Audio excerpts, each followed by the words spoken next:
Greetings in such disaster. Potcat here. And Cat Pyra. Welcome you to another episode of Castle Cat. Horror Potcat.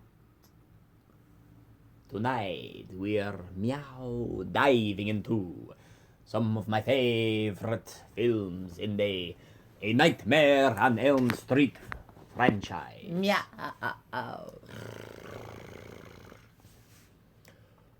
So yeah, it's pretty fucking awesome. One of my favorite franchises in the horror realm. There are 9 films total from 9, as in 9 cat lives? 9, one for each of our lives to endure, soar, and watch. From A Nightmare on Elm Street, released November 9th, 1984, the mid-80s. Nightmare on Elm Street 2, Freddy's Revenge. Just over, not even, a year later, November 1st, 1985.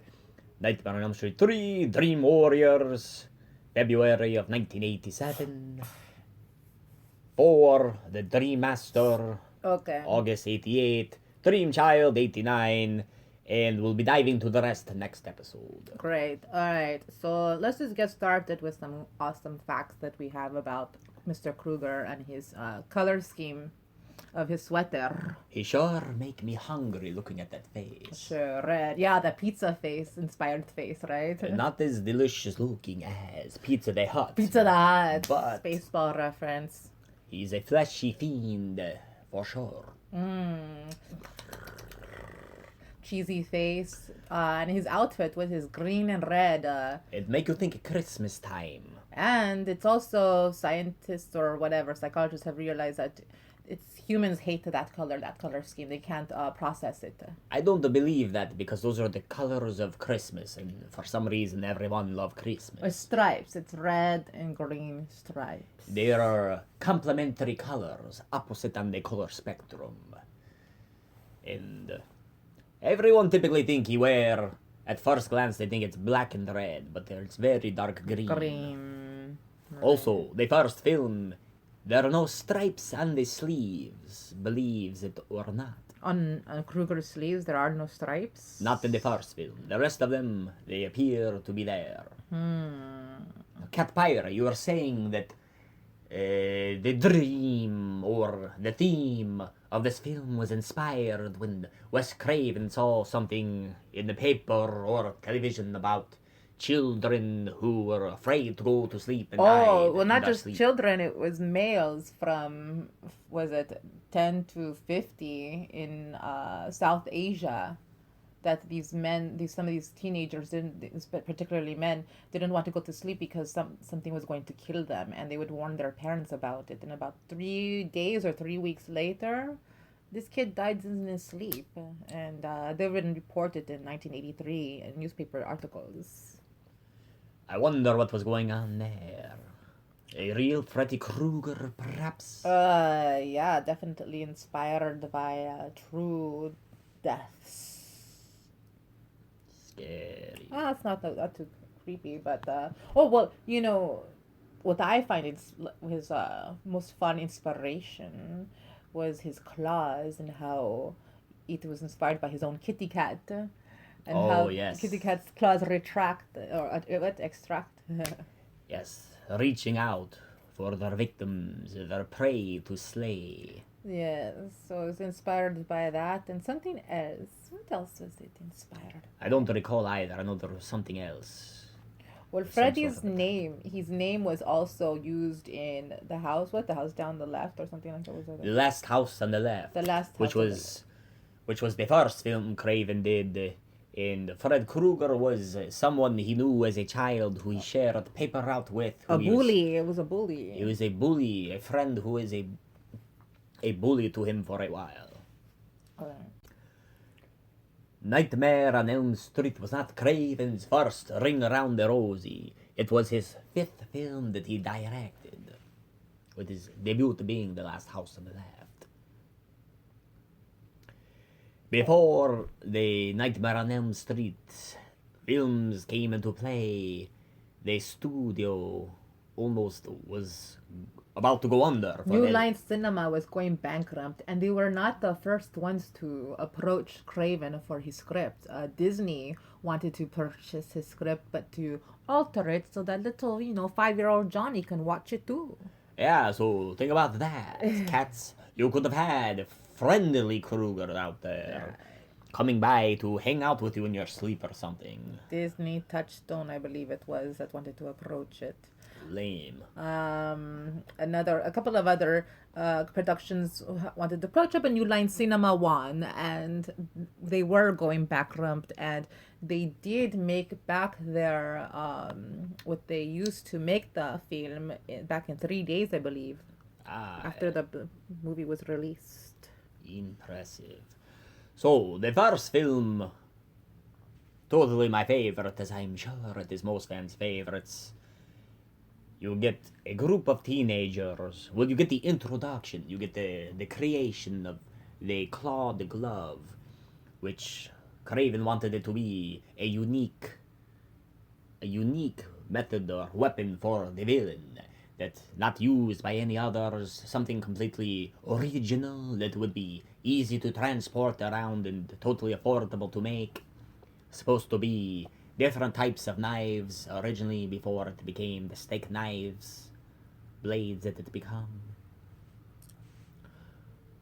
So you get the introduction, the creating the glove, and the opening credits. And that is not Robert England's hand, but the person, I believe, who constructed the glove. Right, because they had about 3 or 4 different gloves on the set, because some of them were dull knives, some of them were very sharp, which is the one that they used with the guy who created it, the prop guy, because England did cut himself, because when you made the fist with the glove, it would cut into the palm of the hand and cut him.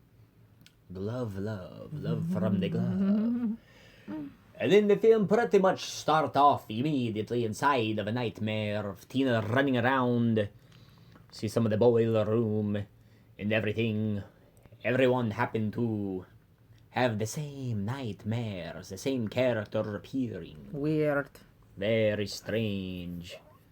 And Johnny Depp's film debut, of course. Oh, so we heard, yeah, he came to Hollywood with inspirations of being in a band.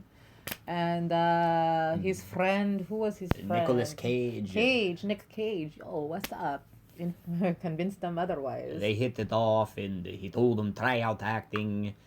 I've heard that Depp got the role because the daughter of the casting director was looking at the headshots and she thought he looked dreamy. Dreamy, he's so pretty. So why not? They threw him in there and... Because they actually wanted, the role was described as a tall, blonde, buff, athletic kind. And he saw Depp and thought, that guy looks sickly. Which is okay by me, I don't mind, Thank you. You're almost dead. Thank you for putting Johnny Depp in there. Where would we be in this world without the Johnny Depp today?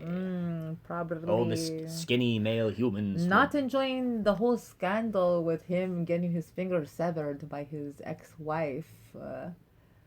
He lost a finger on that? Sure, she threw a bottle at him. Scandalous. Sounds like my mother. Any ghost. So you get this vengeful ghost, Fred Krueger, terrorizing the teenagers, and then Tina get ripped to shreds in bed during a slumber party. Oh, by the way, that scene where Johnny Depp / Glenn trying to stay over and fool his mother with a tape recorder, cassette. Yeah. Oh, I got to go. I think there's been an accident. Because of that recording on the cassette. That's great. I like that. Hilarious. Clever. Electronics back then, they really made the most of it. It's totally where Kevin McAllister probably learned a thing or two with his Oh, Walkman. right. His boy talk. His Walkman. No, it was not the Walkman. It was a Talk Boy. Talk Boy. It was a Talk Boy. That girl talk too, and I used to use that and go boom, bow, bow. Yeah, we should find those. I'm sure they're only like $10,000 on eBay. Let's do it. So Tina go down, and then her juvenile delinquent boyfriend, he's gonna die. He's going to die. Yeah, first he get locked up. And of course, the main character, Nancy Thompson, her father, John Saxton, is a police officer arresting her friends. So that's lame. sort of interesting. Well, you know that scene where Depp gets killed and it's like an ocean of just basically it's water and food coloring. Blood just shooting out of the bed. And They made a fake room for them to actually turn it, and there was functioning electronics in that fake room, because they had the lamp and they needed it to be like an actual bedroom. So they just have to glue it all down or something? The first take that they did for the upside down, room of gallons of blood, it fell and somebody got electrocuted. Some of the cast did get electrocuted. Casualties of the job. Beautiful. So yes, it took the second take that they had to redo everything, and they did lose money obviously in that first take. As long as no one died, it's not as if it were a Michael Bay film or some shit. Yeah, fuck that. So yes, and then he gets locked up. They're trying to make sense of it. They're all seeing Fred Krueger in the dream, and they don't want to believe it. Of course, the parents aren't going to believe it. They think that this kid is responsible for killing Tina. And the whole time we're supposed to get the fact that he's a metaphor for child neglect and subconscious fears, right? This is the understanding. Subconscious fear. Yeah. Well, it's sort of play, yeah. Yeah, of course. So I've read that according to Robert England, Freddy is supposed to represent the children's neglect at the hands of their apathetic parents and their own personal subconscious fears. Sure, whatever. Okay, everybody. Let's learn something while we're watching. Tell that to Rod Lane. These mindless movies.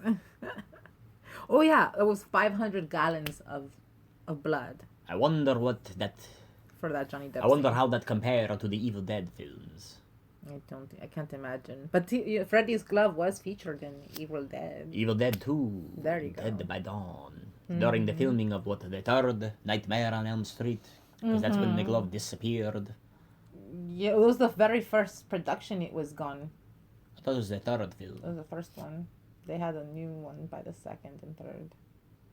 I read that it was the third one. Okay, let's fact check this. Okay, so, yes. From Freddy's Revenge, you also see, so in the first Nightmare on Elm Street, you get a shot of Evil Dead playing on the TV in the room, and then in Evil Dead 2, you have the glove hanging up in the tool shed when Ash goes in there. Yeah.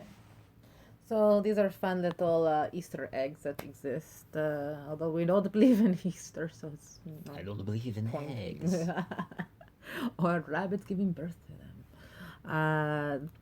Another good, Johnny Depp in that 500 gallon of blood thing was not originally supposed to be casted. Charlie Sheen was also up for that role. Charlie Sheen could have played Glenn. That would have been interesting. A bit too frightening. Maybe not so much back then, but we needed Depp, or we needed him for a while. Yes, we made that perfectly clear. Also, Fred Krueger is Fred Krueger. This is before he became Freddy. Freddy. Funzy, really. Frederelli. Krugerelli. Krugerelli. Let's go jump over sharks, Krugerelli, and my nightmares together. I heard the cast actually describe Freddy Krueger as being sexy in the third one, but that's not for later. Oh yes, tons of females. I guess they're all deep down inside. All women are really hungry for getting fingered with 4 claws through their abdomen and killed in a very gruesome way. Like the still, yes. Some of the things I think that really make the first one what it is. Of course, it's the first one, so it's the introduction to everything. You have the very haunting origins revealed about him being a child murderer. Of course, he was originally intended to be a child molester murderer, but they toned it down a tadpole bit. And the whole part about Glenn talking about taking on various forms. It's like a demon taking on various forms, and the best way to kill it is to turn your back on it. Like in The Simpsons, they say, just don't look, just don't look. You gotta give it attention. You gotta just look away. Or in The Simpsons, I was going to say same as in the reality, but Well, cartoons are better reality for me. Let's not get into it. A good fact, or a little known fact, is that Craven had not had the intention to make it a franchise. He wanted to just. standalone film. Exactly. So it was the producer who wanted to continue it. In fact, they didn't even want Craven's help in the second one.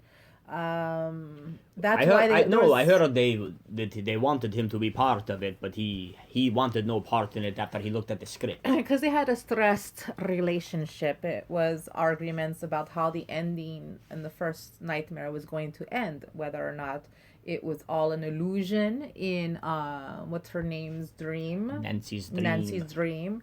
or if Freddy did or didn't really exist, and that's where they had two different alternate endings, and it ended up with chance of being a conclusion with part 2. I thought it was great with how it ends. It's sort of like still trapped in the nightmare, and then so they said originally they wanted Fred Krueger to be driving the car, and that would sort of start off the second one, but Craven did not want Krueger to be driving the car. So the car pretty much is Krueger.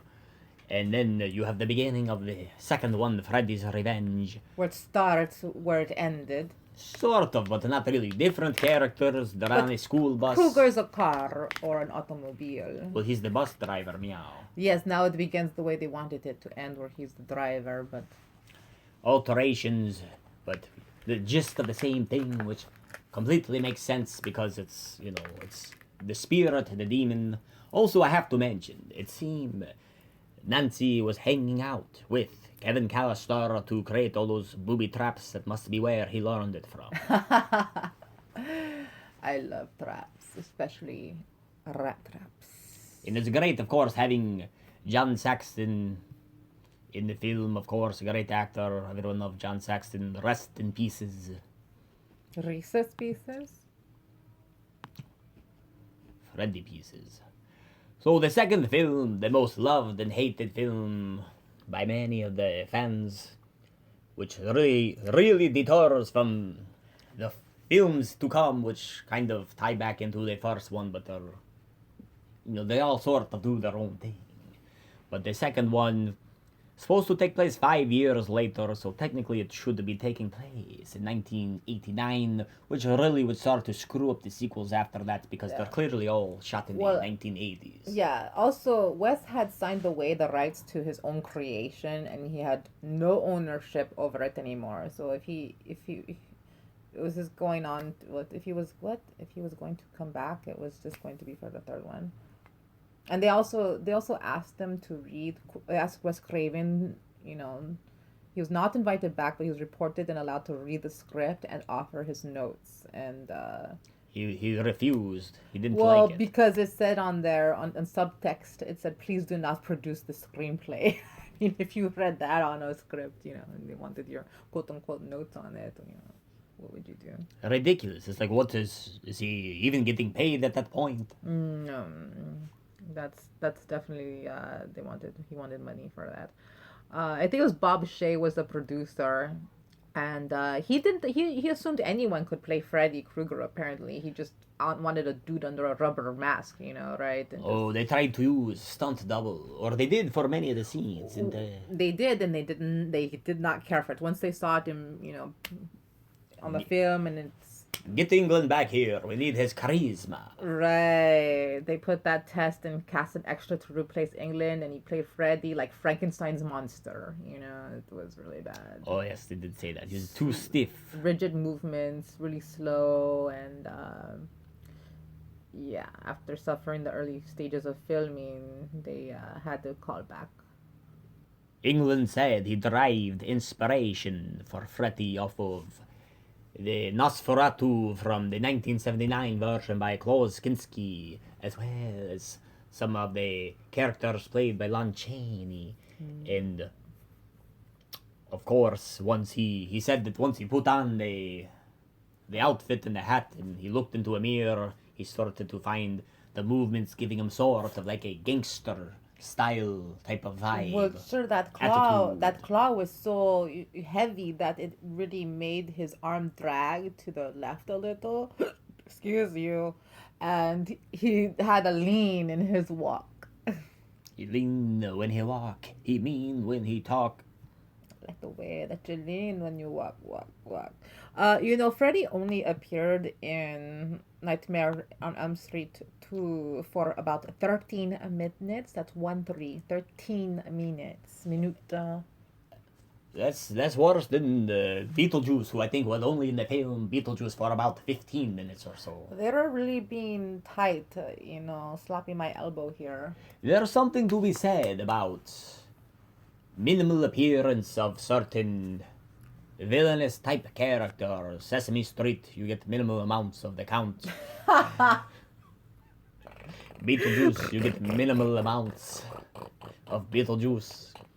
And the first Nightmare on Elm Street, you get... Keep the public wanting more. Is that Minimum. what you're trying to convince me of? Well, that's what I'm saying. It's like, it's like you eat 1,000 candy bars, you drink 1,000 gallons of blood. You get spoiled. You get spoiled. It's not so great. So in small increments, it works to make better, scarier, more of an impact.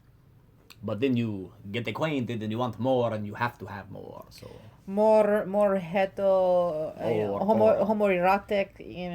more character. homoerotic characters for 1985. The world apparently was not ready. David Chaskin conceived of the idea of Freddy needing to enter Jesse's body to interact with the world. It was a metaphor for repressed homosexuality. He's just really thinking about entering the guy's body. And it's sort of... Yeah, so they say... because Jesse is a gay kid in denial about his sexuality. And they say the actor was not... He was totally in the closet at the time. Well, his manager wanted him to be in the closet at the time also. They encouraged him to be in the closet, I read. Of course, because back then people were so close-minded. Right. And you're trying to start an acting career. And It's really art imitating life imitating art that they chose him, because they had other runner-ups for the role of Jesse. They had Brad Pitt up for the role, Christian Slater, and John Stamos, Uncle Jesse? yes, many good-looking men who... Hot studs. Many men and women and whoever may dream of, because those are all dreamy guys. Totally. But they found something. They found something in Mark Patton. Yeah, because he's gay. Yeah, they I guess somebody knew, or they felt it. He was just perfect for the character. Which and we absolutely it are works okay. well. He's the best male screen queen there is. Yeah, he did a great job. I like his dancing sequence. I mean, that's the Pop the pop gun, baby. As what was it that they had him do? The actor himself said that there was nothing he could do in that movie that was not written in the script. He was kind of embarrassed to deliver that whole dancing scene. But it says, if you look in the script, it says Jesse bumps his ass against the door 3 times and gets on the bed and pretends to masturbate. I mean, that he wasn't making it up. Very sexualized. That scene has haunted some, but has also been... I thought it was a fun scene. Groovy ghoulies to me. So the other interesting thing about going with the theme of the homoeroticism, this film is Fred Krueger is possessing Jesse. He's not just appearing in his nightmares. He's appearing in his nightmares and taking over his body in the real life to commit these murders. He needs somebody to live through. And England even stated that it was sort of a symbolic of his repressed sexuality, repressed inside, trying to come to terms with it. Right. And you have Jesse, and he's attracted to his male friend Ron. And he'd rather go over to his house than have intercourse with his female friend. With his little beard. Little beard? Well, his beard, a beard. A woman who's yes, his beard, for... yes. Yeah. So sad that that's around. Couldn't open up back then. But, yeah. And apparently, due to the closed-mindedness of the times, the fear of the young man who was thrown into this role, who fully embraced it, and it being too close to home, he allowed it to sort of ruin his life for a while, where he was ashamed and Wow. there was too much going on with him and his own lovers, and There was just he ended up he retreating to really Mexico. should have been proud about what he was delivering. You know, they had some, S&M elements and Jesse and how Freddy's taking over him and ties him up, his gym teacher up in the showers and slaps his ass with a towel and stuff. Like, this is fun stuff. This is progressive. Yeah, there's lots of. There's definitely many homoerotic scenes in there, references. What I find interesting, I was listening to another podcast. I forget what it's called. It's based out of Ohio, and they had Don Mancini on there, the writer of Child's Play, who I'm not sure. I don't think he was ever in the closet during creating that, but they asked him about, his sexuality in the times of the late 80s. He said there was no problem, there was no sort of stigma or anything that was as if it were an obstacle while they were making their first Child's Play, which was 3 years after Nightmare on Elm Street 2. But I just find it interesting that it really does go to show. It shows who you surround yourself with and whether people are going to be cool or not. Definitely. Where one guy saying it's not a problem at all, it's Los Angeles, another guy is saying it ruined his life. Right. I mean, there's so many different perspectives and angles to approach it and view it from. So, just it's how you perceive it, your perception.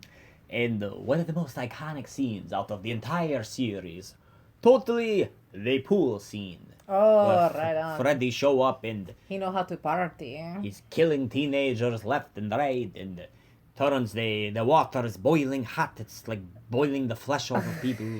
I wanted him to feel what he felt, I guess. It's also interesting that the kid who started off giving crap to Jesse's character ends up being his best friend, Grady. He ends up starting off as a bully, and then he becomes His lover not necessarily his lover, because I don't think that character is goes that way. homosexual or bisexual or any of that. Has I think discovered he's that part of himself yet? hetero. And there's this really cool, I don't know, Get it's a kinky. cool movie. It's kind of weird that the exploding parrot was kind of like, what the hell? Yeah, but it's what fun. was up with that? I mean, The just house. to scare them like a bomb, like you. Well, he's possessing Jesse. The temperature goes rising in the house. It's like, it's his energy. Parrots are gonna start popping when the heat starts rising. Freddy is very present in the house. He is haunting the house and meow, possessing Jesse. He's gaining his energy and his strength back to not just getting his energy from Jesse, because Jesse's really feeding Freddy with fear. Say that 5 times fast. Also, to have William Martin Kulager who was also in Return of the Living Dead. He played Jesse's father. Just a character that stood out to me. No, not me. And of course, the coach, who is his name? Robert. Not to focus like, oh my god, it's a homosexual erotic thing, but like it's this people on the set designers on the movie really had fun with the fact that it was homoerotic. They had pieces, little Easter eggs, as I call them, or not just me but people in general. On Jesse's door, it says no something something in small text, in the middle. It says no, and it says chicks, no chicks on his door. More subtleties. Another one was it says there's a fake board game, and it was called Probe. Anal probe, probably. Set designers had fun with that one on set.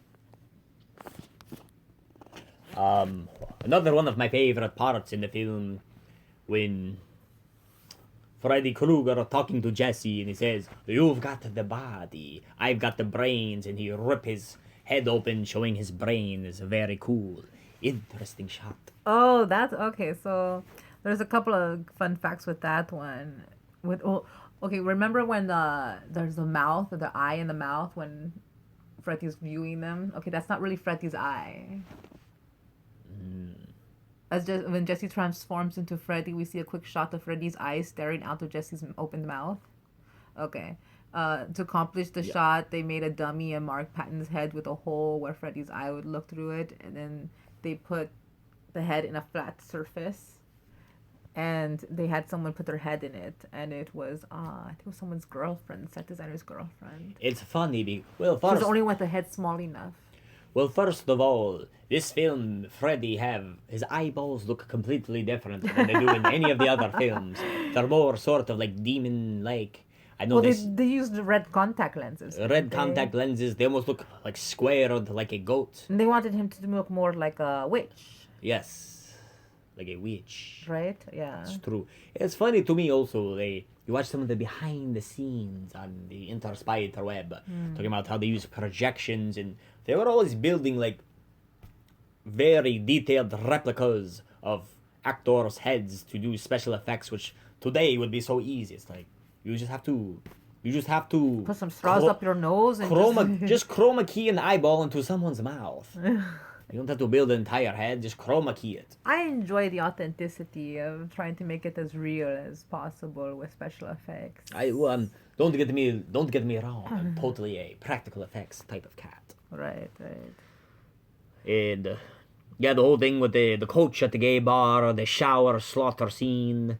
He's realizing that these aren't nightmares, but he's actually being possessed and killing people. He's doing everything himself. It was his perspective from his parents think he on drugs or losing his mind. I mean, why not? That's always the problem. Drugs, right? It's not the parents ever. Teenagers. It's a good film. One of my top favorites out of the series is probably the second one. Second one may be my third or fourth favorite. It's a good one. Meow. A Nightmare on Elm Street 3. Dream Warriors. A favorite amongst most fans. Not my favorite, but a very cool one. And of course, we get the return of Nancy Thompson. And the weird poster where nothing makes sense. It's a beautiful poster. With Freddy's eyes leering over the cast. That's not really the cast. So we are introduced to a new character, Kristen Parker, played by Patricia Arquette. Yeah. And she's stuck in a situation, she's trying not to fall asleep, so immediately she's going through what Nancy and her friends went through years previous. Apparently this would technically be 1990, but it's 1987 again. You'd almost pretend the second one didn't happen with these films. Yeah, basically, Jesse never happened. Or they should just pretend like the second one happened immediately the year after the first one. So here we go. Okay, so it looked like she trying to kill herself the way Freddy cut her wrist. It's as if he trying to bring her into the asylum or whatever it's called. The well, hospital. doesn't it start off with what's her name again? I keep forgetting. Patricia Arquette's character. Kristen Parker. Kristen, which was in the original, her name was Kirsten, not Kristen. Kirsty, as in Hellraiser. She starts off with doing a popsicle house of the original. She's dreaming of Nancy's house on Elm Street. Left. So do we want to start with what we like or some great facts about this movie? Because I think we all know. We know what happened. There are Yes. a bunch of kids who dream of Fred Krueger. They're inside of this asylum where Nancy, They're all demented because they're dreaming about fucking Freddy. who is 22 in real life, but she still looks like as if she could be 15. But she's now a left. doctor. Doing an internship or something there. And going under hypnosis with these children and... Kristen can pull others into her dreams or nightmares. And that's... what makes her a warrior. yeah, they all team up. They find their strengths. They all have cool things. I love that concept. Kincaid is super strong. The kid in the wheelchair turned into a walking wizard. Right, left. We have who do we have? What are the here? characters? I actually. Oh, I just have to say, I hate Dr. Neil Gordon. He was like a very annoying character to me most of the time. So we have Ira Hayden, who plays the character Will. You can't outshine John Saxton. No, don't ever outshine John Saxton. Ira Hayden plays the character Will, a character who is confined to a wheelchair in the dream world. However, Will cannot and only walk, but is also the wizard master. He's a wizard master. Nerd. That's pretty fucking cool. Will doesn't make it in the movie, unfortunately. He gets killed and stabbed by Kruger to death because he tried to attack him. If anyone tries to attack Kruger, they will die. This is a promise. We also have Taryn.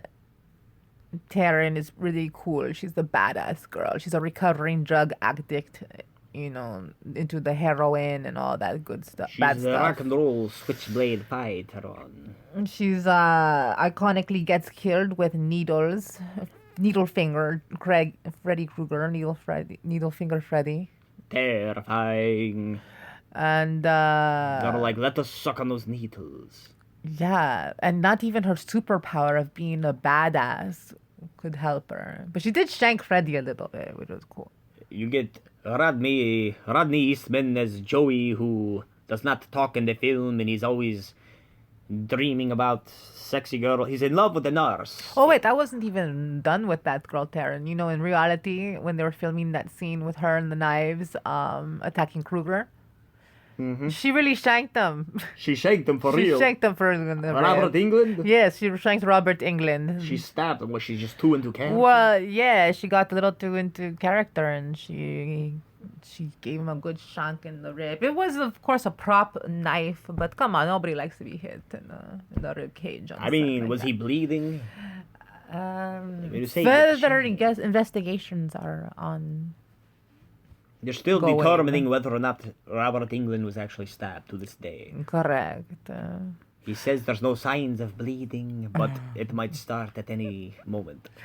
Okay. Then we also have Kincaid, who's played by Ken Sagos, in this Dream Warriors. Super strong. Yeah, he's when he's introduced, we see he's got a padded room, right? And he's violent, and he has violent outbursts. He does not want to be contained by these people. He's not crazy. In his dream world, Kincaid is powerful and he's incredibly strong. But still has a high-pitched voice. A known fact here he was auditioning, this actor, Sagos. When Sagos was auditioning for the role, it was raining and he was caught under a storm, and he was 3 hours late for the audition, which put him in a bad mood. Wow, that's almost as late as Chad Ridgely was on the set of Death Cat vs. Christmas. Which you should all view for free on YouTube. So when Sagos came into the room, Chuck Russell told him to do whatever he wanted to do for the audition. And Sagos then swore out to the director and saying, "Fuck you!" And that helped him got the role. So if you're offered on an audition, just curse out the casting director. Work every time, except for every time that it wasn't done by, what's his name, Ken Sagos. Right. Left. Okay. So what's your favorite kill out of this film? Oh, Taryn, definitely, because those little suction, what Needle are those? holes. Needle holes, those open wounds, that open orifice. Oh, God, like they're asking to get filled. It just shows a good message. Don't do drugs, especially. It's as terrifying as Freddy Krueger, okay? That's basically it. Use it as a weapon. What more do we need, kids? The thing I don't like about the film is that Dr. Guy, Neil Gordon, he tried to outshine John Saxon. They turned John Saxon's character into an alcoholic who didn't care, which is sort of funny, because that's how Nancy's mother was in the first one. But he was such a cool, reliable, kick-ass character in the first one, and they really diminished him in the third one. So for the third one, Saxon, as well as England, both wrote their own scripts for the third one. Yeah, they were fighting to get their name on it. Saxon had the idea that was sort of as a prequel where Freddy Krueger was not guilty, but it has connected to Charles Manson's cult, the family, who were responsible for these child murders. And Krueger was murdered innocently, which is why he came back for revenge. He came back out of vengeance. Because it don't make too much sense why this horrible person would live on and come back to kill his murderers' children if he was in the wrong, but it still worked out. What did the pink candy hell spell was that that was a good explanation, but that concept, I mean, wow. We like him evil, so it worked better evil, but it just sounded very interesting. It sounded like a good script compared to what some of the other ones even turned into. Did I say, but I mean, wow. Okay. Moving, yeah. One of my, also another great kill that I really enjoyed. The TV. It was association with the TV, obviously. I mean, that was an ad. Prime time, bitch! That was a great, what's his Terrible name? What's his name? Chucky. It was a great Chucky impersonation. I enjoyed his, the way the girl was, the inspiring actress, bitch. This is when Freddy really starts talking a lot and incorporates his personality and really made them a little bit more campy, but who doesn't love camp, you know? Bitch. Who doesn't love camp, bitch? I got to meet a remake of that television set once at a convention. It was very cool. That was ad-libbed. That was ad-libbed, bitch. You know, they had the... You stole my bit. I was doing that to him all day yesterday. I didn't bitch to everything. It's true. She called me bitch often. I tell her, I am not a dog. I'm a cat. I'm a pussy. Bitch. So, you know, it's a good film and everybody love it. Well, and I like it too. The original line was not "Welcome to prime time, bitch." The scripted line was, "This is it. Your big break in TV." Yeah, that's about a good one too. Yeah, which England said on the first take. When the director went for an alternate angle shot, however, England would change the line to "Welcome to prime time, bitch." They're both in there. Well, that's why it's cut up, because it was easier for them to cut that part together. Interesting. And then Zaza Gabor, so they just wanted to... Oh, Zsa Zsa Gabor. Dick Cavett, one of my all-time favorite talk show hosts from the 1970s. If you're not savvy or familiar with him, get to it, okay? It's Dick Cavett. When they asked him who he wanted to interview, he said Zsa Zsa Gabor, because he would never interview her in real life. In the real life, he hated her and thought she was absolutely stupid and did not care for her as a quote-unquote actor or actress. Who cares what you think anyway? Yeah, so he was asked her, Zsa Zsa Gabor, to be a part of it in hopes to see her die. Which he did. And we loved it too. And for some reason, you got that cool snake of Freddy Krueger at the end. I hate how they kill Nancy and her father off, although the graveyard scene with the skeleton is beautiful. Loved it. You know, they really did a great job with the special effects. They were being cheap before with the money, but they really invested most of their money in New Line Cinema invested their money in the special effects. I got a fun-filled, funky fact for you. Kristen saving the children from Freddy when she was looking at the pig. It moves and snarls at her, right? And that's because it was an actual pig. It was a rotten pig. Ew. Yes, it was incredibly realistic and spoiled. And according to the cast and crew, the pig made the set smell horrible, of course. And the effects department picked straws to see who had to be the one to be close to the pig on the set. Absolutely disgusting. Mm-hmm. Dead bodies. Real dead bodies on the set. Also, another good fact that I have for you is, what's this? Who's Stacey Alden, the actress? Which one did she play? You. All right. Well, she had to take her shirt off for one of the scenes, and the filmmakers tried the scene where she was wearing Freddy's makeup, and oh yes, that's the one. So the girl, when she was seducing the kid, and Freddy was the woman, right? And she was seducing the character, The nurse. the nurse, right?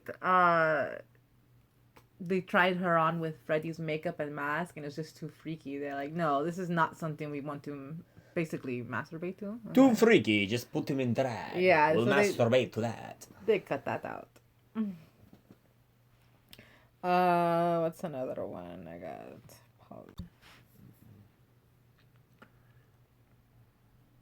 You said it was weird. Yeah. All right, so we already knew how they had a lot of drug references, and back in the 80s, it was banned in China and Queensland, Australia. And too much for them to handle according to their With a bunch of pussies. government. Takes one to know one. Also, the songs on there by DJ Jazzy Jeff, remember him, with Will Smith, Fresh Prince of Bel-Air? Nope. All right, well, Will Smith was a rapper back in the day. I'm sure most of you know that. And if Never you don't, heard of him. Meow, you do. They made a song, and it went to court that they couldn't perform or release the song at the same time as the movie because it, what was it? They released it anyway, but it was recorded for the film, but was rejected by the producers. That's what happened. Producers didn't want it, but the film wanted it. So it wasn't on their album. Well, they still released it, and it reached number 12 on the Billboard Hot 100. I like that song in there. It's the best part of the film. Yeah, they really were franchise, taking opportunity on the whole Freddy franchise with songs, shirts, mugs, Merchandising. vibrators. I mean, inline skates. They could have made a vibrator out of that snake at the end of the film when he become that giant snake worm. They could have made a dildo from that tongue, from the mouth. From the phone, from the first From and the seventh phone. film. And then they had another one too. They had another tongue come out. They like Freddy's tongue to be a prop in many of his movies. His tongue shall come out. Tomorrow is only a nightmare away. What a romantic song. Robert Englund also said that there was a lot of romance on set because most of the actors had crushes on Patricia Arquette. And that's why she didn't come back for the sequel. Not enough money, some have said. Pregnancy was another. And I read that she did not want to be stuck in the horror genre, that she wanted to be cast in lesser genres because, let's face it, any genre that's not horror is a lesser genre. Okay, that's a good opinion. What else do we have here? Taryn, when Taryn dies, her head was supposed to explode. With heroin oozing out everywhere. But the effect wouldn't work, so they just, had to skip it. Moving on, next shot. When it came to the film and Hayden's death scene, the blades on England's, Freddy Krueger's glove wouldn't retract. So they had to improvise. Instead of delaying the shoot, they just stuck a 2x4 underneath her shirt, tied the actress's shirt, trying to make it look like he had injured her. Moving on, the next sequel. A Nightmare on Elm Street 4, The Dream Master. I thought it was Dream Child. What's the fifth one? We're on the fourth one. Left. Well, here we go. Masters.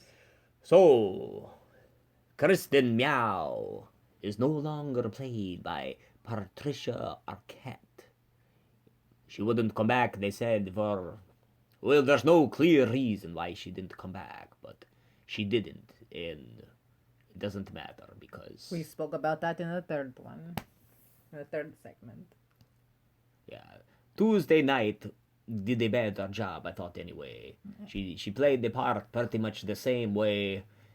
They placed the Coke can in her hand as they did with Arquette, and it bled together. It worked. I mean, it's sort of off-putting because it's nobody really enjoy when you have to change a character, an actor for a character. But we adjusted and we moved on.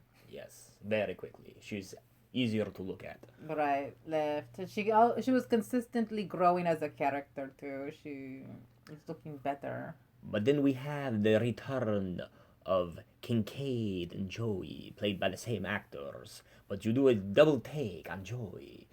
Although he the same actor, his hair longer, so I had to make sure. I had to really look at his face.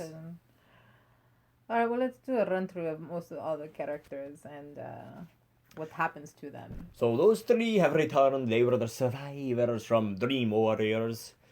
For some reason, I guess we'll get to that in... ew. So I find it interesting. It's weird how... So they bring back Nancy and her father in the third film just to kill them off, introduce you to new characters. Those characters who survive that film come into this film. They introduce you to new characters, they kill off the ones from that film, and then they typically almost do the same thing in the film after this. Sounds like an initiation. But the one character that do not get killed off, that makes an appearance in Dream Child as well, of course, is Alice. Alice, yes. Alice. And her brother, who look sort of like a knockoff version of Christian Slater. Left. New wave version. We have another character who is Sheila. She needs asthma.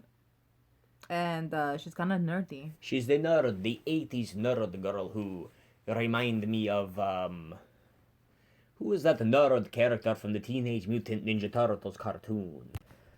I don't remember her name from the Ninja Turtles cartoon, so if you do, let us know. Let us know, because now it's bothering me and I have to know. Basically in this movie we have Alice is able to fight and defeat Freddy in the end by letting his true evil Freddy self look upon himself. And this causes the souls to rip out, which has awesome special effects. If you watch the documentary for it, or if you haven't, I recommend you do. It's really fucking cool and how they do the life-size Freddy, which is a Freddy chest that's the size of a person, bigger than, about 6 to 7 feet tall, and they have these gooey, rubbery stuff that people are, the actors. All the souls are trying to force themselves out. There you go. You get them pulled in multiple directions. Mm-hmm. Although this is maybe my least favorite film in the franchise, the death scene of Freddy is probably one of my favorites. When he died. Right, yeah. Just the souls all trying to break loose. Mm-hmm. So there's the ending of the film. You're welcome. So what happened with these new characters that are introduced in this film here is they get pulled into the dreams after Joey and Kincaid are killed off. Patricia Arquette, Tuesday Alice. Thomas. Tuesday night. Tuesday Thomas is a comedian in Los Angeles. But, so Kristen, she tried not to, but she have the gift to pull others into her dreams, as we've seen in the third one. What a bitch. If I'm dreaming about Count and I having our milkshakes, and I had a friend like Alice, Tuesday night, calling me into her fucking Freddy dreams. No, it's the opposite. Oh, we can call her? No, remember... So, after Freddy started appearing in Kristen's dreams again, she tried to warn Joey and Kincaid. They don't want to believe it. They just want to move on with their lives, which doesn't really work. They all meet up in the dream. Freddy ends up killing them all. That really cool, groovy scene. Again, Joey is tempted by lust. He's in the bar, though. Not quite. But he remove the blankets, and he have a very cool water bed with this sexy woman who disappeared from his poster and in the water. I forget who she was. She was a model. Playboy model, centerfold. Yeah, that's her name. And so he gets sucked into the, Freddy come ripping out. She turned into Freddy because it's Freddy. And it's very cool how you see this whole waterbed covered in blood. It kind of sets a very nice mood lighting after his life is taken. And then Kincaid gets killed in the junkyard. The only time a set was used twice, supposedly, in the film franchise. You have the entire planet, the graveyard. No, not graveyard. The junkyard. There's no escape. It's an entire planet within the dream. It's kind of like a boiler junkyard, isn't it? Did you get like a boiler vibe from it? Everything's sort of a boiler in these dream sequences. You have his dog. He pisses out a bunch of fire. Freddy's bones come back out. It's sort of that Army of Darkness stop motion. Oh, with the skeleton. Freddy's, skeleton. Because he's not dead yet, bitch. Well, no, he stop motion skeleton in the third one. This one, just all of his eyeballs and his guts reappear stop motion style, and then he's returned, and he has that great line that I forget what it was, but it's better than "It's a Boy," which is the next one. So he returned. Kincaid dies. He gets killed in his dream. And Kincaid says, "I'll see you in hell." Tell him Freddy sent you. One of the best lines in the entire series. Bitch. And Kristen is on her own, and she try hard not to, but she can't help. But she thinks of, her new friend, Alice. And Alice is pulled into the dream, and she's relieved to see her, but she's also understands what she has just done. And she just starts apologizing, telling her she's terribly sorry, so sorry. And, well, Kristen dies. Kristen dies in real life.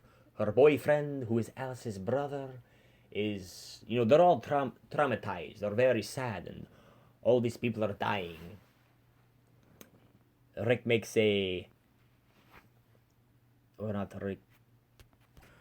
So meow, that Kristen is deceased.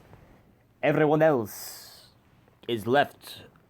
So Kristen transferred her gift to pull others into their dreams to Alice. So meow, Alice is pulling her friends into her dreams, and Freddy Krueger is trying to get them all. However...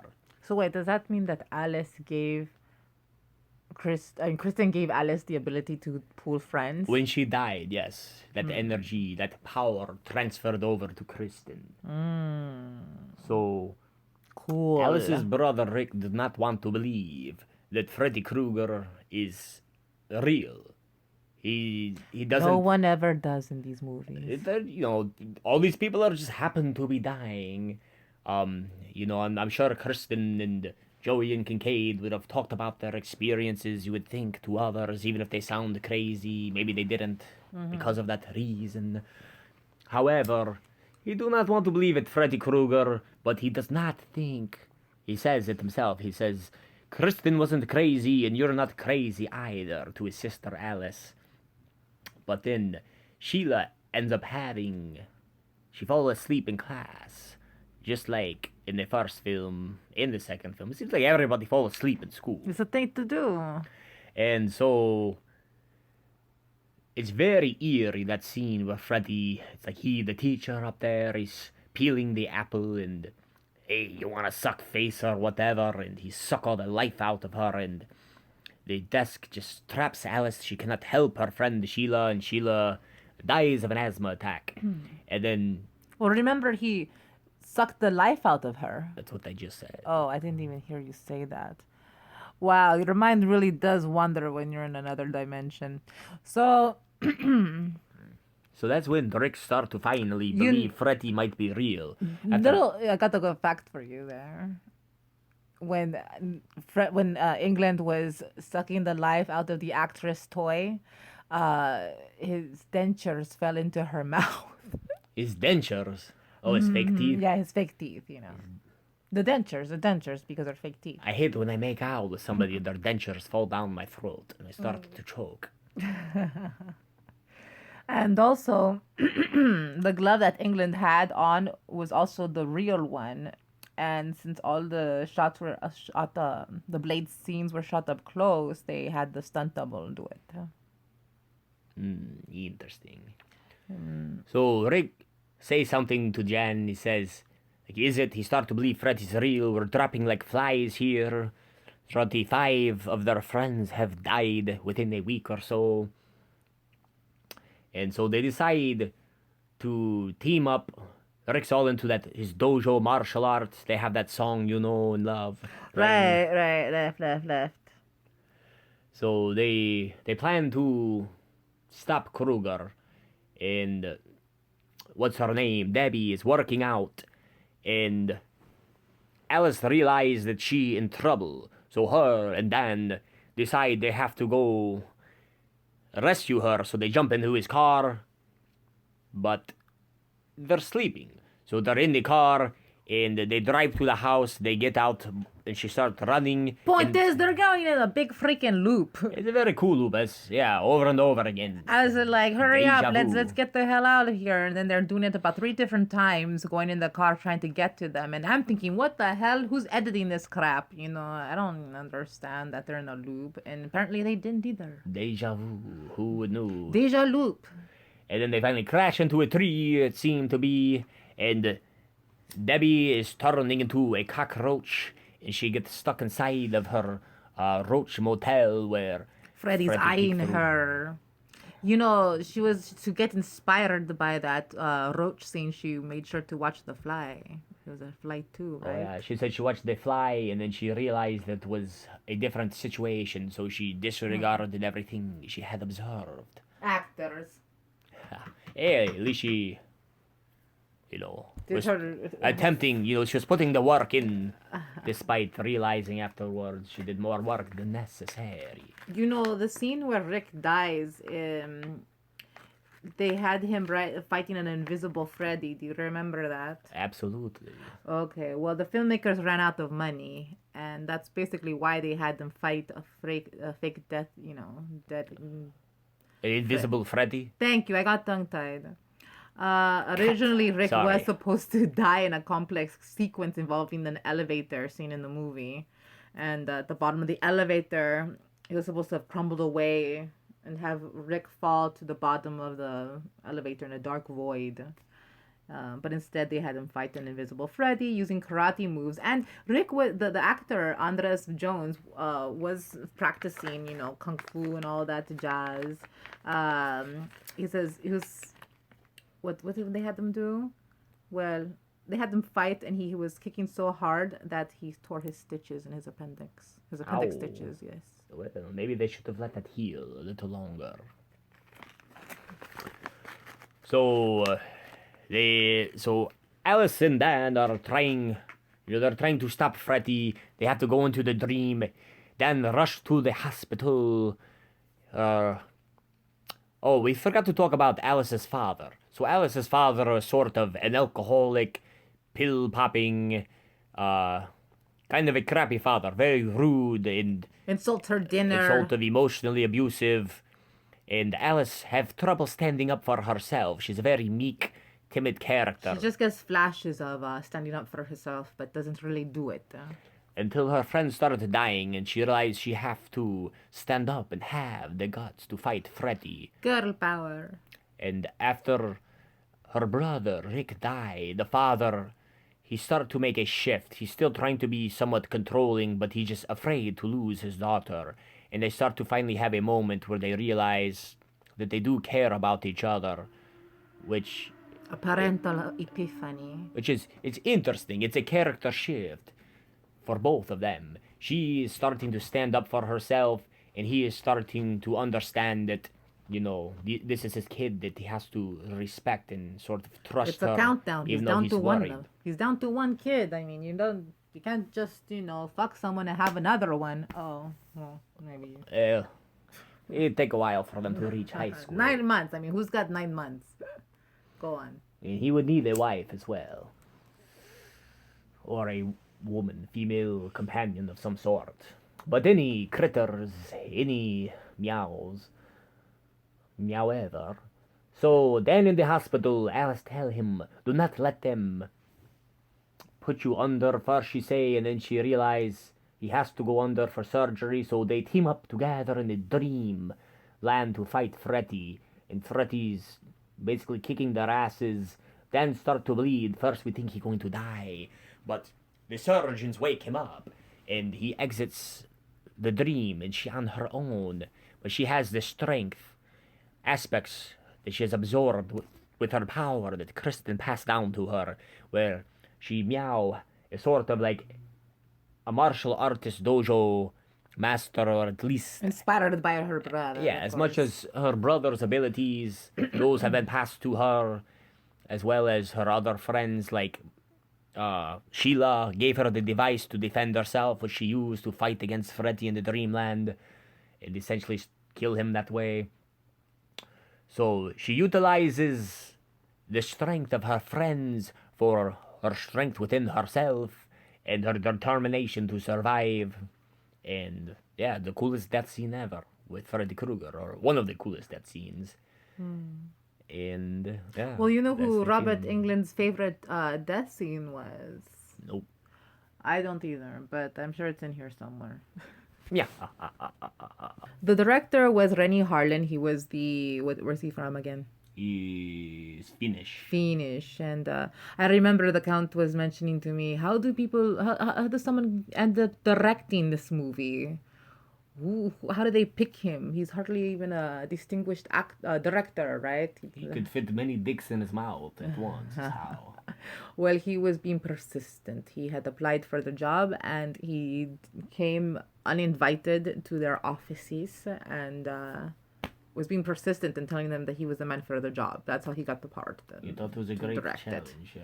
So he got the job for directing it, and in the process, he was directing one of the characters, Toy, Who played Sheila? who played Sheila, Sheila. and he mentioned to her that she had to redo most of her scenes with ADR, which is recording Audio dialogue replacement. Thank you, because she did not sound black enough in her scenes. Coming from a Finnish guy. Right, left. That was unnerving to her, and then she said she was offended by it.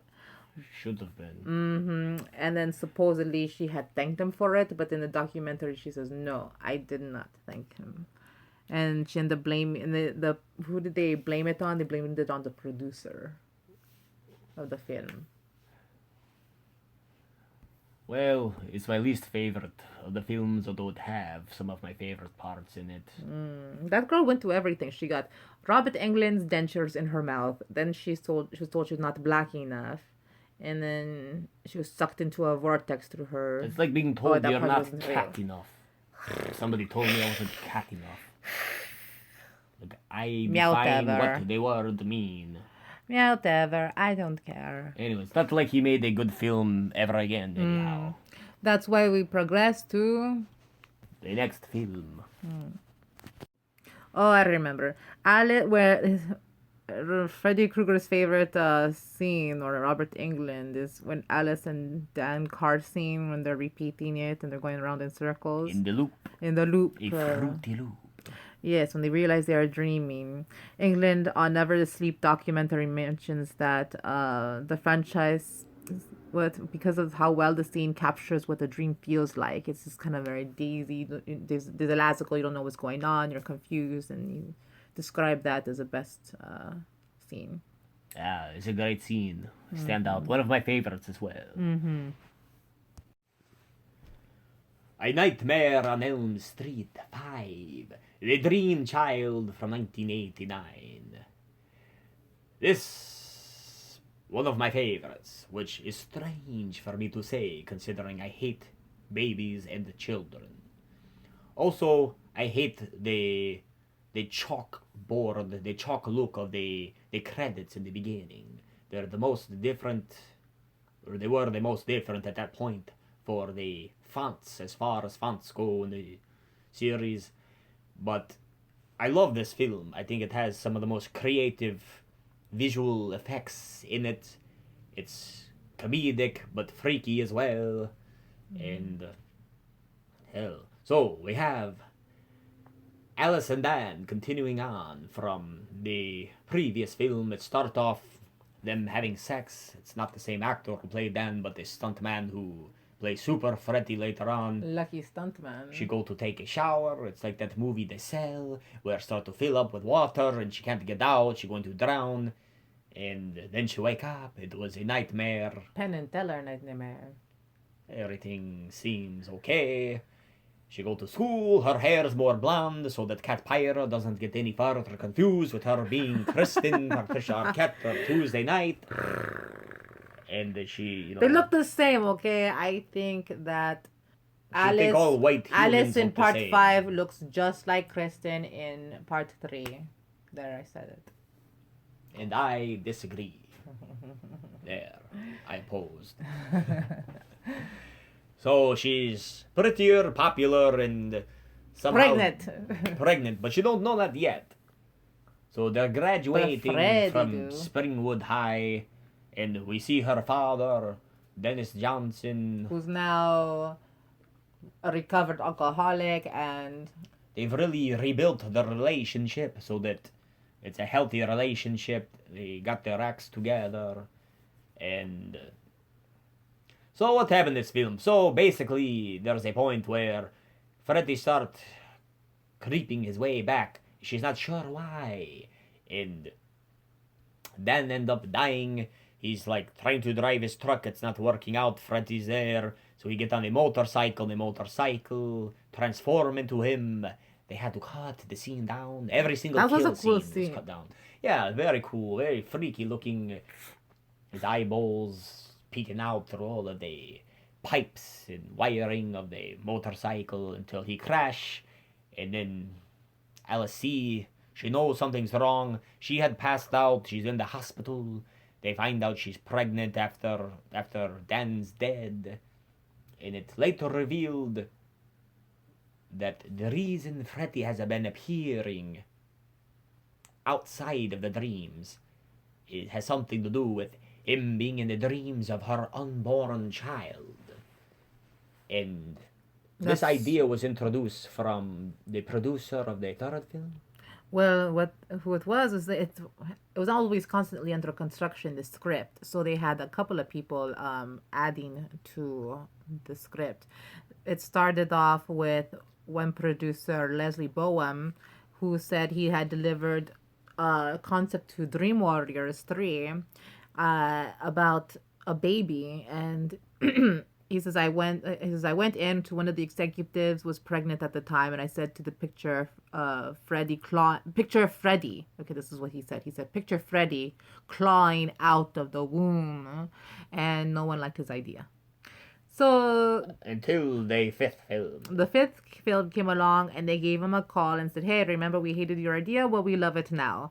Let's go into construction with it, and we're gonna call in one of the other writers, producers," and that's when one of them got a call. And who was it? Executive producer Sarah Risher. And she says, I really think that I came up with the story, she says, because I was a new mother, and I remember stressing that audience is growing up during the creation of the script, and I thought it needed to have those themes of abortion and birth and motherhood. And new generations cut off, generations of children dying and crying and screaming in their nightmares. And the origins of Freddy were also introduced in this movie with the nun mother, right? Well, they introduced Amanda Kruger in the third film. But we didn't even... Yeah, we spoke about that. She appeared, when she appeared to the doctors, psychiatrists, professors at the But hospital. she's more of a character in the fifth one. Yeah, she's much more of a character. She appeared as a younger version. It's a completely different actress for her to role again. And we have new characters, of course, as always. Mm-hmm. So we have Alice and Dan returning. Lisa Wilcox as Alice. They didn't recast her or anything. The baby in the womb.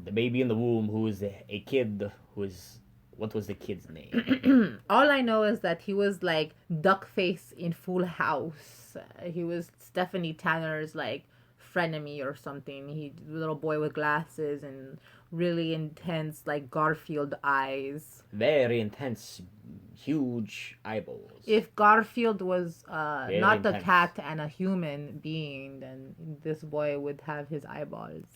And then we have Yvonne, who's their friend. It's supposed to be kind of tough or something. I don't know. I thought she was like a man trapped in a woman's body. We have Greta, who is supposed to be like the tip-top model. Her mother's tweaking and trying to perfect her, keep her in perfect condition. Don't let her eat lollipops or anything. Helicopter mom. Helicopter mom, who remind me of the mother from Sleepaway Camp, the way she acts. Yes, left the way she spoke. And then we also have the comic book guy. What is his name? Let's see. I don't know. He calls Freddy Scarface Limp Dick. Which was pretty funny. Really funny. And the director based his character off of himself because he was also a illustrator, comic book fan. We already mentioned Amanda. Who? Amanda. Where? Amanda. Maybe she was the one that was like... Oh, Amanda Kruger. Oh, yeah, there we go. Kruger. Kruger's mother. Yeah, we also get so... Oh, that's the other thing. Alice keep having these dreams. She's sort of having flashbacks of Amanda Kruger's experience when she was raped by 100 maniacs. Which is funny. 1,000 Maniacs? 1,000 Maniacs, because Robert Englund was in a film called 2001 Maniacs, which was, I believe, a sequel, remake of 1,000 Maniacs. But anyways, he the bastard son of 100 Maniacs, or Freddy Krueger is. I'm sure it's just that one dude that he was playing, that England was playing as himself. He was playing his father. He was father, playing his Fred own Krueger's father as Right. well. And Alice was playing the nun, the mother as the nun. Well, it was like she was Amanda. the nun for a second, and then it was played by Right. a different actress. So do you think she was actually feeling being raped during that dream? Hopefully. Beatrice, I can't even say her last name, Boepel. Beatrice Boepel is Amanda Kruger in this version. Bopol. I like bopals and bananas. So yeah, Greta was hot. I really liked her. She was really sexy. When she got casted for the role, she was the only one willing to get dirty and look quote unquote ugly for the role, and she was having fun with it. Oh, how Freddy Killer stuffing her face. She gets larger, the big cheeks. She looked like a garbage pail kid, basically. Don't they all? She really stuffed her face, and with that stop animation in the refrigerator, looking like Pee Wee Herman's food, all the little friends and fruits had died and decomposed and all that jazz. And then, so that scene was really gross. There was some behind the scenes information that I had for that, and I just don't know what that was. Well, I know that was another scene they had to cut down, thanks to the stupid MPAA, but there was a part where he was cutting her open and feeding her own guts. Oh, like a tray of vomit and up, and yeah, and that's when he did this great line saying "Bon appetit, bitch." Yeah, he had the bitches rolling Yeah. crazy in this one. He become more comedical in this one. Kruger, which one was it where Kruger says it's Kruger, and he goes, "Well, it ain't Dr. Seuss." I don't remember. Well, that was a great one. Yeah, that's what happened when we watched them all in a row. They start to bleed together. Bleed. So Joe Seeley, the character, the director, based himself off of, the Lollipop wanted to be more of like a gothic character, but they had him in sort of bright, it's almost like the 90s version of the 70s, although we're still at 89 here. But Stephen Hopkins did a great job for there not being a script that was constant. They had to keep changing the script, and they said he would draw these storyboards. England was very impressed and enamored with the fact that he could do that while they were shooting, even odd. And yeah, one of my favorite death scenes in that film is when Celie is in the whole he gets sucked into the comic book, and everything is black and white except for him and Fred Krueger. They have their take on me moment. Take on me. Cue the drawings and then Take on me. take And he do. on me. He take his soul. So that was cool. They cut him up. They slice him up. He gets sliced up by Super Freddy. And then Super Freddy was so. It's like when the evil guy from The Mask went evil and he was that mobster dude. It was reminiscent of that. Of course, this came first. I liked Super Freddy. I liked the lightning bolt that they said was not supposed to be there originally, and I liked his cape and that he was just very cartooned, upset. Yeah, it was too cartoon. It was like I was watching Who Framed Roger Rabbit, not Nightmare on Elm Street one. But that was the point. That was this one. Was it? This is the one where who ended up in the video game? In the video game. Or am I thinking of the next film? You're thinking of the next. I haven't even seen that one yet. Oh yeah, never mind. Thanks. But there's some great deaths in this film here with the comic book slaying and Greta eating everything. That was my favorite death. Was Yvonne almost died, but she survived. That they said the whole scene where she had to dive into the swimming pool. She had food poisoning that day.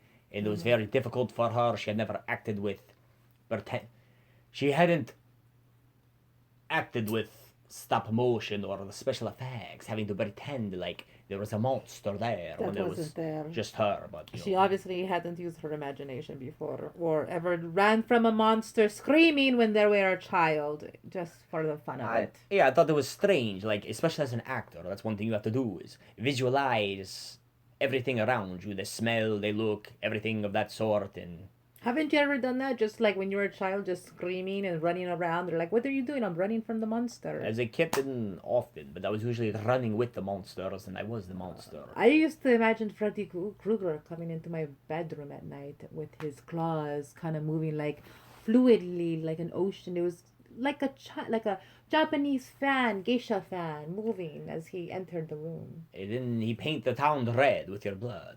It was great. I suppose it'd be hard to visualize if you had food poisoning. It's pretty hard to do anything. So props to her regardless. Snaps.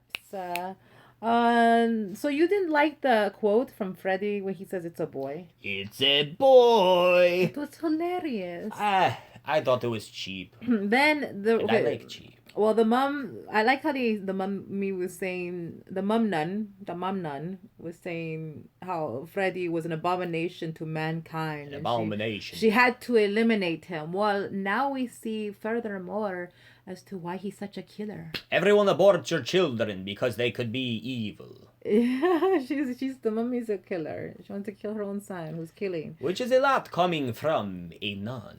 And then all of a sudden it comes out Mortal Kombat style, and he's like, "We'll see, bitch!" Dun dun dun dun dun dun dun. And it's on like Mortal Kombat between Krueger and his mummy. Those were great scenes where you have the deformed, like burnt, melted looking Freddy baby running amok, running around everywhere with his huge, giant, creepy head. And then also, I just really love the effects towards the end of the film, especially when they're running up and down the stairs and he's upside down. I had no idea for that swipe when Freddy was upside down that Robert Englund actually was hung upside down. Oh, cool. You'd think they would just edit that in like a piece of cake that they can do nowadays. That's better that way. I enjoy the authenticity of it. I just can't get over how amazing those shots looked with the stairs, the way they paced them together, the child running one way and Freddy going the opposite way. Like an avant-garde Alice is painting. there. Yeah. Very surreal. The visuals, the best visuals out of any of the films were, I think, in Dream Child. Was Yvonne the swimmer? She was the swimmer girl, yes. Oh, okay. I liked how she leapt into that little pond. It was like a "don't do drugs" ad, and then you're just like, "Oh, you're dreaming, so go for it." I dug it. Speaking of don't do drugs ads, we'll get to that in the next film. As much as I love the film, I did not care too much about how Freddy died in this one from the kid tries to fool him, and it's pretty cool. He want to be like Freddy, and he Oh end yeah, up he does a little Freddy Krueger impersonation and being coached by the nun. yeah, and the nun, his grandmother, or Ha!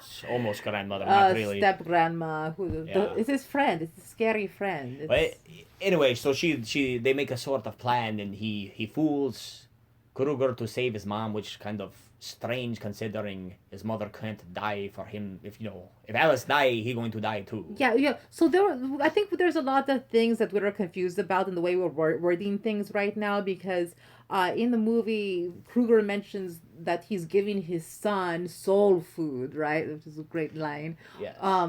But he refers to Alice's baby as his son. Well, he's trying to possess. He's trying to possess him, turn him into an entity like him, like a demonic Freddy Krueger type of entity. Left. But why did he call him his son? Because he's transforming him into his own. Okay, He's putting the souls in. He's trying to corrupt him, turn him into a killer. Left. He's trying to adopt him out of Alice's wound. Mm-hmm. And that kid, by the way, I also forgot, is the little elf from the Addams Family, where the friend of the Addams Family says, "Don't you just want to eat him up?" And he's singing la la la la la la la la la la la.